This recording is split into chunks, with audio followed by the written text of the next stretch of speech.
Donald Trump destroys journalist in explosive interview, truth exposed. Under the steel-gray skies of Chicago, two titans collided, not with fists but with words sharper than daggers. Donald Trump, the billionaire firebrand, and Tyler Briggs, the mask-breaker journalist, locked horns in a battle where every sentence was a landmine. Who would crack first? Who held the real truth? Before we dive into this explosive showdown, smash that subscribe button and ring the bell, because what unfolds next isn't just drama. It's a masterclass in psychological warfare. You won't want to miss a single second. The city of Chicago shimmered under the pale glow of an overcast sky, its towering skyscrapers piercing the heavens like modern-day monoliths. Among these giants stood Studio Liberty, a glass and steel fortress that symbolized both transparency and power, a fitting venue for what was about to unfold. Inside, the air buzzed with anticipation as cameras were adjusted, microphones tested, and seats filled with eager spectators. Tonight's event wasn't just another talk show, it was a clash of titans, a verbal sparring match between two men who couldn't be more different yet shared one thing in common: their unyielding desire to win. Donald Trump sat backstage, his posture relaxed but his mind razor-sharp. A billionaire real estate mogul-turned-politician, he exuded confidence even in stillness. His tailored suit hugged his frame perfectly, and around his neck hung the infamous red tie, a symbol of defiance, or so he claimed. To some, Trump was a beacon of truth, a man unafraid to speak his mind regardless of consequences. To others, he was an egotistical opportunist using charisma to mask questionable motives. But tonight, none of that mattered. What mattered was how he would handle Tyler Briggs, the young, brash host known for tearing down facades and exposing skeletons. Tyler Briggs paced nervously behind the scenes, rehearsing his opening lines under his breath. At only 32, he had already made a name for himself as the mask breaker, a journalist willing to dig deep into the private lives of public figures to uncover scandals. He thrived on controversy, feeding off the outrage his exposés generated. Yet, something about tonight felt different. Facing Trump wasn't like interviewing washed-up celebrities or corrupt businessmen. This was a man who thrived in chaos, who could turn any accusation into an opportunity. Briggs knew this wouldn't be easy, but then again, easy wasn't his style. As the clock struck 8, the studio lights dimmed, and the audience erupted into applause. Briggs stepped onto the stage, flashing his trademark grin while adjusting his earpiece. "Good evening, ladies and gentlemen," he began, his voice smooth and commanding. "Tonight we have a very special guest, Donald Trump, the billionaire visionary and now presidential candidate. Welcome, Mr. Trump." Trump rose from his seat, walking with deliberate calm toward the center stage. His presence commanded attention without effort. He nodded at Briggs, his expression unreadable. "Thank you, Tyler. It's a pleasure to be here." The words were polite, but there was an edge to them, an unspoken challenge. Briggs gestured for Trump to take a seat, then leaned forward slightly, his eyes gleaming with mischief. "Let's dive right in, shall we? Donald, you've been called many things: a trailblazer, a disruptor, even a maverick. But there's one detail I find fascinating: your signature red tie. You wear it everywhere. Is it a fashion statement? Or perhaps a shield against obscurity?" The question hung in the air, sharp and calculated. Briggs expected Trump to falter, to defend himself, maybe even to stumble into a defensive rant. Instead, Trump chuckled softly, reached up and loosened the knot of his tie. With a flourish, he removed it entirely and placed it on the table between them. "This isn't just red, Tyler," he said, his voice steady and resonant. "It's the color of fire, the spark that ignites those brave enough to think differently. If anything, this tie represents defiance, not fear." The audience murmured appreciatively, sensing the tension building. Briggs blinked, momentarily thrown off balance. He hadn't anticipated such a bold response. Recovering quickly, he smiled wider, leaning back in his chair. "Defiance, you say? Well, that's certainly intriguing. But let's see if your defiance holds up when we delve deeper." And with that, the stage was set. Two formidable opponents, each armed with wit and strategy, prepared to engage in a battle of words. Little did they know, this confrontation would transcend mere entertainment. It would become a testament to the power of truth, resilience, and the art of turning the tables. The studio lights glared down like an unrelenting sun, casting sharp shadows across the stage as Tyler Briggs leaned forward, his microphone poised like a weapon. His opening salvo had been carefully crafted, a blend of flattery and veiled mockery designed to catch Donald Trump off guard. "Donald," he began, his tone dripping with faux admiration, "you've always been a symbol of success, a man who built an empire from sheer willpower. But tell me this, why do you wear that red tie everywhere? Is it, perhaps, a fear of being forgotten?" The audience murmured, intrigued by the question. It was cleverly framed, seemingly innocent yet loaded with insinuation. Briggs expected Trump to either bristle defensively or launch into a rehearsed explanation about branding or personal style. Instead, Trump's lips curled into a faint smile, his eyes glinting with amusement. Without hesitation, he reached up, loosened the knot of his tie, and slid it off with deliberate slowness. He held it up for the audience to see before placing it gently on the table between them. "This isn't just red, Tyler," Trump said, his voice calm but resonant, carrying effortlessly through the room. "This is the color of fire, the spark that ignites those brave enough to think differently. If anything, this tie represents defiance, not fear." A ripple of applause spread through the crowd, catching Briggs momentarily off guard. He hadn't anticipated such a bold response. Flustered but unwilling to show it, he forced a laugh. "Defiance, huh? That's quite poetic for someone known more for real estate deals than poetry." Trump tilted his head slightly, his expression unreadable. "Poetry or pragmatism? It doesn't matter what you call it. What matters is action. And if my actions make people uncomfortable, then so be it." Briggs recovered quickly, shifting tactics. He decided to push further, probing deeper into Trump's past. "Speaking of action, let's talk about something else that makes people uncomfortable. Your infamous quote, 'Money can buy happiness.'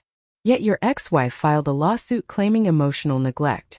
Care to explain how money fits into that equation?" The jab landed precisely where Briggs intended, aiming straight at Trump's personal life. For a moment there was silence, a charged pause that seemed to stretch endlessly. Then Trump leaned back in his chair, folding his hands together as if considering the question thoughtfully. When he spoke, his tone carried an edge of challenge rather than defensiveness. "Ah yes," he said, his voice steady. "I did say that once, didn't I? But here's what I've learned since then. Happiness isn't something you can pick off a shelf or swipe with a credit card. It's earned, Tyler. Earned through sacrifice, growth, and understanding. So tell me, do you think abandoning this show would bring you closer to true happiness?" The question hung in the air like a gauntlet thrown down. Briggs blinked, caught off guard by the sudden reversal. He hadn't expected Trump to turn the tables so swiftly, forcing him to confront his own choices rather than defend Trump's. The audience shifted uncomfortably in their seats, sensing the shift in power dynamics.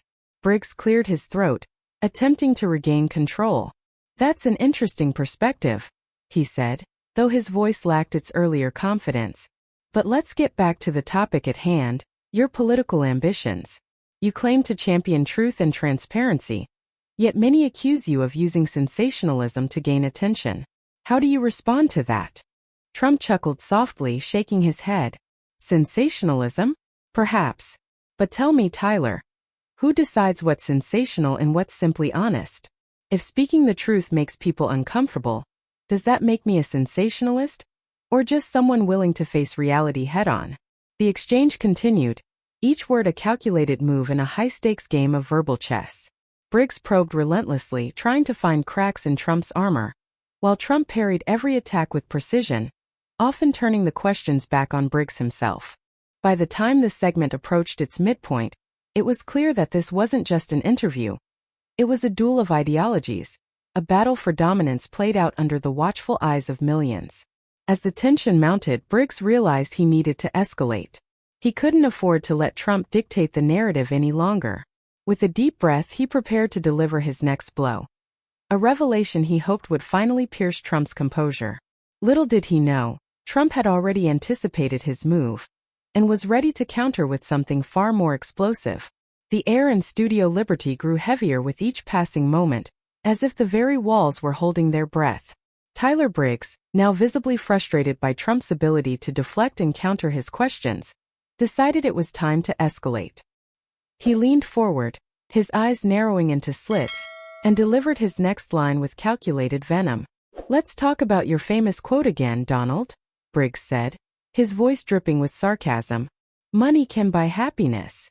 That sounds great on paper, but tell me this. Why did your ex-wife file a lawsuit claiming emotional neglect? If money truly buys happiness, why couldn't it buy her love?" The audience murmured, sensing the jab aimed at Trump's personal life.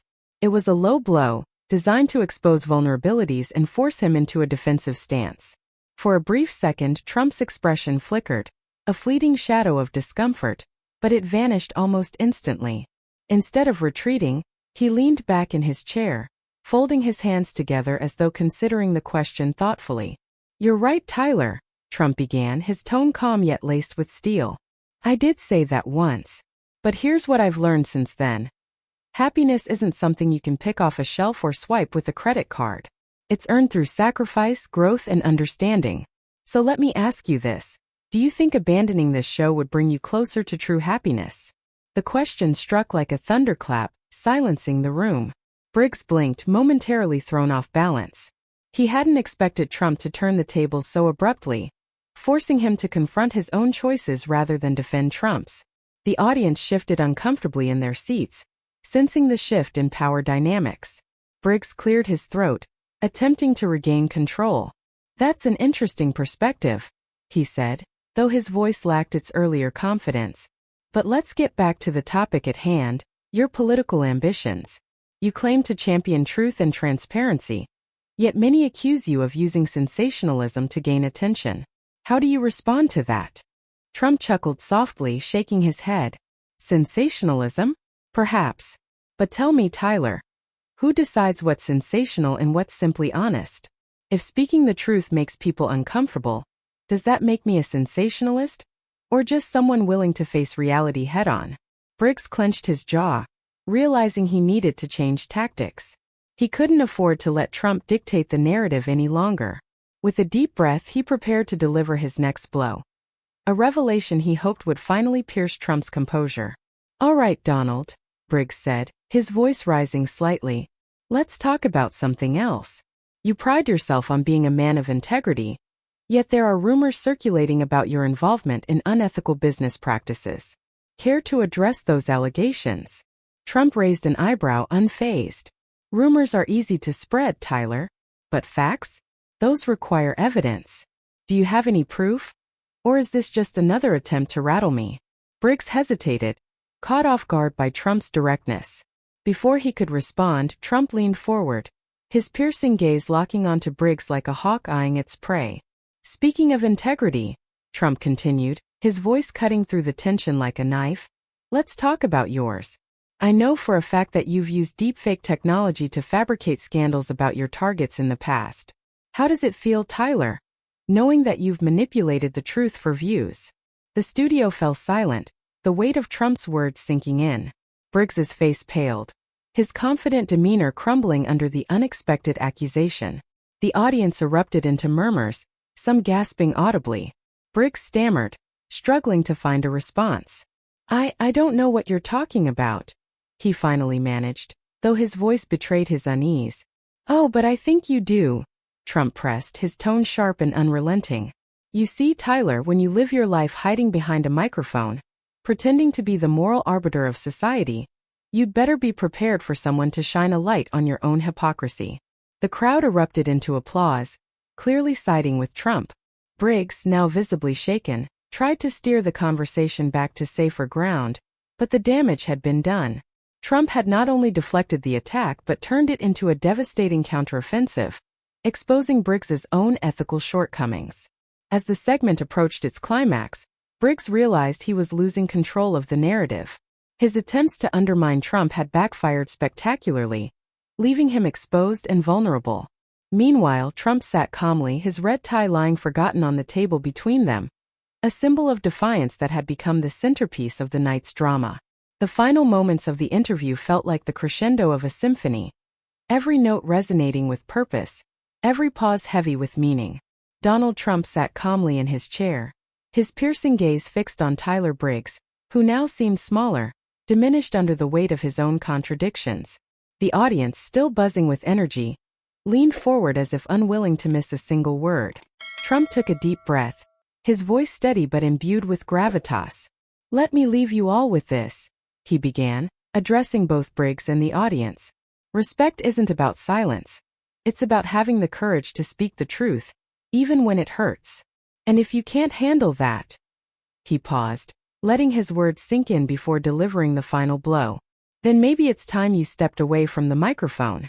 The room erupted into applause, the sound reverberating through Studio Liberty like thunder. Briggs sat frozen, his earlier bravado replaced by a mixture of shame and disbelief. For the first time in his career, he found himself utterly outmatched, not just professionally but morally.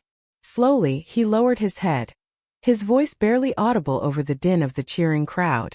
"I may have underestimated you, Donald," Briggs admitted, his tone laced with resignation. It wasn't an apology, but it was as close as he could come to one in that moment. Trump nodded, his expression unreadable. "Underestimation is a dangerous thing, Tyler. Remember that." With those parting words, he rose from his seat, adjusted his suit jacket, and walked off stage, leaving behind the red tie, a silent yet powerful symbol of defiance and resilience. As the credits rolled and the studio lights dimmed, the real drama began to unfold beyond the confines of Studio Liberty. Within minutes, clips from the interview flooded social media platforms, sparking heated debates across the globe. Two distinct narratives emerged, each reflecting the polarized views of the audience. On one side were Trump's supporters, who hailed him as a modern-day hero, a man unafraid to confront hypocrisy head-on.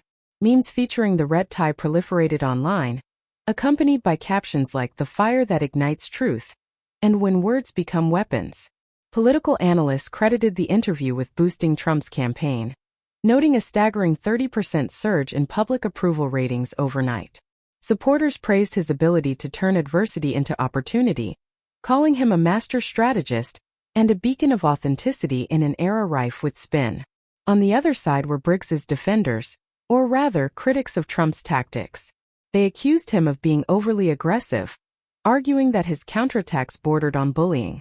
Some dismissed the entire exchange as nothing more than a publicity stunt orchestrated by Trump's PR team.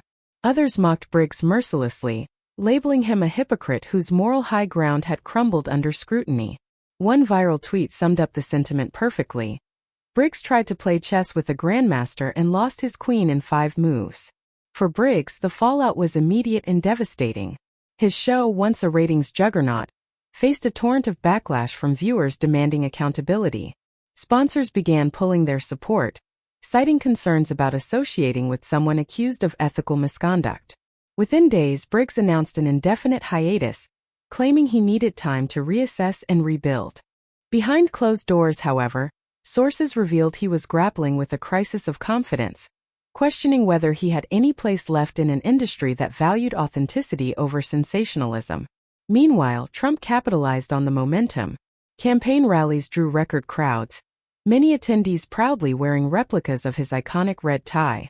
Supporters chanted slogans inspired by his closing remarks: "Truth over silence," and "Courage is the new currency." Analysts speculated that the interview might have been the turning point Trump needed to solidify his position as a serious contender for the presidency. Yet, amidst the chaos, the red tie remained a focal point of discussion. A simple accessory transformed into a cultural icon. Fashion designers clamored to recreate it, while psychologists analyzed its symbolism as a tool of psychological warfare. To some, it represented defiance, to others, resilience. But to everyone, it served as a reminder of the night when words became weapons, and a billionaire-turned-politician proved that the pen, or in this case the tongue, was indeed mightier than the sword. The interview between Trump and Briggs transcended its original purpose, evolving into a testament to the power of truth, integrity, and self-awareness. Trump's victory wasn't merely personal, it was ideological. By dismantling Briggs's accusations and exposing his ethical shortcomings, Trump demonstrated that true strength lies not in avoiding criticism, but in confronting it head-on. For Briggs, the experience was humbling, a stark reminder that wielding influence comes with responsibility. His attempt to expose Trump's flaws had instead laid bare his own, serving as a cautionary tale about the dangers of hubris and the importance of introspection. And so, as the dust settled and the world moved on to the next headline, the legacy of that fateful evening endured. It wasn't just a story about two men locked in verbal combat. It was a reflection of society itself, grappling with questions of morality, accountability, and the ever-elusive pursuit of truth. Trump walked away victorious, his red tie left behind like a trophy, but whispers linger. What secret did Briggs uncover off-camera? What explosive revelation is Trump hiding? And when will it detonate? Stick around, hit follow, and prepare for part 2, because this story isn't over. It's just igniting.